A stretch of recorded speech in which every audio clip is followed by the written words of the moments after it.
Hey, good morning, Internet. I'm Kris Krug, and I'm here today with Chessi Miltner. How's it going, man? Good morning. Very good. Chezzy's the executive director of the Conservancy here on Galliano Island, and I'm working with the Coast Salish people of Galliano Island, and together our organizations are doing the One Island, One Earth project, which you guys have been seeing the videos about. So I just wanted to take a moment this morning and take a walk with Chezzy. Tell me a little bit about the Conservancy and the work you're doing and stuff. Well, the Conservancy is a long-standing land trust here in Galliano, one of the oldest in the Gulf Islands. I've had the pleasure of working here since just before the pandemic in January 2020. And there's a long legacy of successes preceding me joining the organization. And despite the pandemic, we've had some Awesome luck events and great events, and things seem to be moving along. So we're here at the Millard Learning Center, which is open to the public and boasts a network of trails and a lot of great projects to come and take a look at. So Yeah, man, that's so perfect. So that already gives me a couple things I want to ask you about. Tell me about like what a land trust is and what makes that unique here about the Conservancy. Well, it's not totally unique about the Conservancy. There's many land trusts. Many communities, especially here in BC, have a land trust. Sometimes they're called a land trust, sometimes they're called a Conservancy. Sometimes they go by another name, but essentially the main purpose is to try and protect land from development, to preserve some wild spaces, places where you can go out in nature and where the animals can also have healthy habitat, and try and create some connectivity through those habitats. And we started as a land trust, but we've expanded from that and do a lot of environmental education and sustainable agriculture and other outreach work like the One Island, One Earth project. And through the land trust, you guys have been able to preserve and conserve some pretty special lands here on Galliano. Tell me about some of the spots, including where we're at. Right. Well, the first property we protected was Mount Soodle, which is the second highest point on Galliano, and one of the last healthy Gary Oak ecosystems or camas ecosystems. So right now, I would say there's not that much camas up there. More, as well, there's the Millard Learning Center where we are, which is one of our largest properties and where a lot of our other activities like sustainable agriculture and environmental education take place. And then we also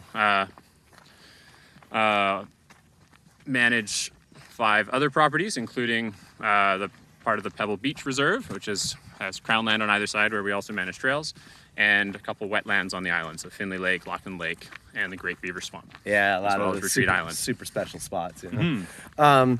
It behooves us to give a shout out to Ken Millard and have you tell me a little bit more about him, since we're here at the Millard Learning Center. So Ken was one of the founding directors at the Galliano Conservancy, and is the namesake he and his wife Linda, that the Millard Learning Center is named after.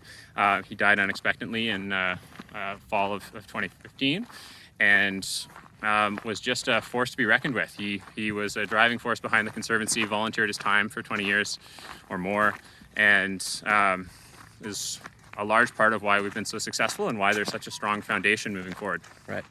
I want to get in a little bit to the One Island, One Earth project, and particularly kind of the Conservancy's partnership with the Coast Salish people of Galliano, and just kind of how you see that fitting into what you guys are up to and where you're going. Right. So the One Island, One Earth project is an ecological footprinting project where we're trying to determine the impact of our consumption and our lifestyle here on Galliano. Many of us just kind of assume that our impact is less than people living in cities. That it's green or less, or certainly we're surrounded by more greenery, and you know, we're probably more aware of our recycling and our garbage because we have to keep the raccoons out of it. But at the same time, we might drive more than a lot of people in cities, and we take the ferry without really thinking about how much a lot CO2 of our food comes from farther away. Yeah, there's a lot more transportation involved, and so we really just don't know, and most islands don't know. And so we're following the footsteps of Helgoland in Germany and a couple other small rural ecological footprinting projects to try and determine how heavy we're stepping on the land as we live our lives here. Right, and this is the first project that the Leyland Sarateneo and the Conservancy have undertaken formally together.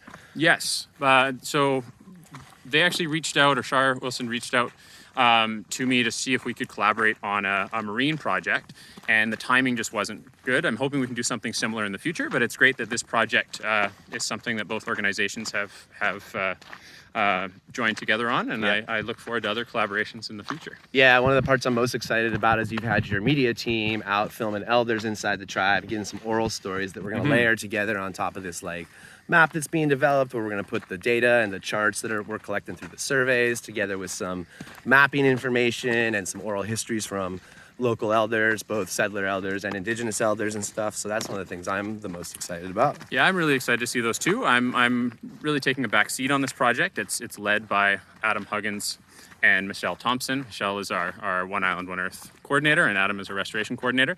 And so I actually haven't seen any of this footage or the map as yet. So I'm really looking forward to that as well. Well, I'm happy to report that when we started, Michelle and I collaborating on getting the surveys in, we had like 45 surveys, and I think we're sitting at like 150 now. So amazing. Okay. And they're really flowing in at this point. So great. I don't know if it's getting the word out through videos or what it is, but we really appreciate all the Gallianders out there that have taken the time to document your food and, you know, save your garbage and weigh it. It makes a difference, and it's going to be a part of something a lot bigger. So so keep those flowing in the next week or two. I'll be coming after the ones that still remain. Well, thanks for walking and telling me a little bit more. Is there anything else you kind of like want to shed some light on with the stuff you guys are up to, or things that are on your mind these days? I don't mean to put you on the spot, but I know you're a big thinker. You love this land. I mean, just a second ago, you were telling me about a lake that doesn't exist and a backcountry campsite that you're working on. And a lake that doesn't you were exist. telling me about the students coming in, not having to walk on a road, and actually being able to backcountry camp by a lake that doesn't quite exist yet or something. All right. You've lost me there. But yeah, we have a lot of new things coming in at the Millard Learning Center. There is a backcountry campsite that we've built so that students that come from an urban center can have a more rustic out in the woods experience. Many of them have never had that before, and we have had great success with our annual Walk Along for Learning fundraiser to raise bursary fund money so that we can subsidize a lot of less fortunate youth to come out to the island. It's one of the cooler events that I've ever participated in here on the Millard Learning Center property. And I have to say it was great to be able to put on that size of an event during the pandemic and have everyone, you know, take the safety measures that we had in place seriously.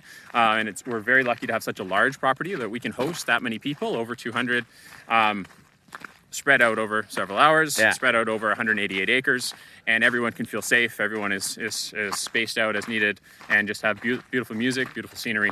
And as I saw announced on the internet yesterday, you guys smashed your fundraising goals.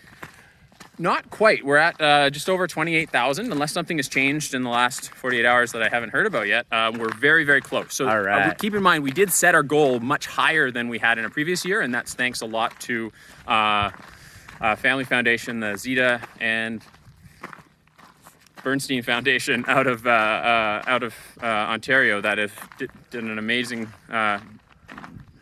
gave us an amazing matching donation of 10,000, and that allowed us to set our goal our sights a little bit higher, and we're very confident that we will be able to break that 30,000 mark with the fundraising that continues through the 16th. So please do. Well, the development department just hit me up for my silent auction money, so you're at least $300 closer than you were. There we go. Well, thank you for that. I heard you got that beautiful banner. I got a real orca banner, a real treasure, that's for sure. All right, we're gonna sign off here. Thanks for following along, internet. Gallianders, get those surveys in, and thanks a lot, Chezzy. Thank you, Chris. Yeah, man. Over now.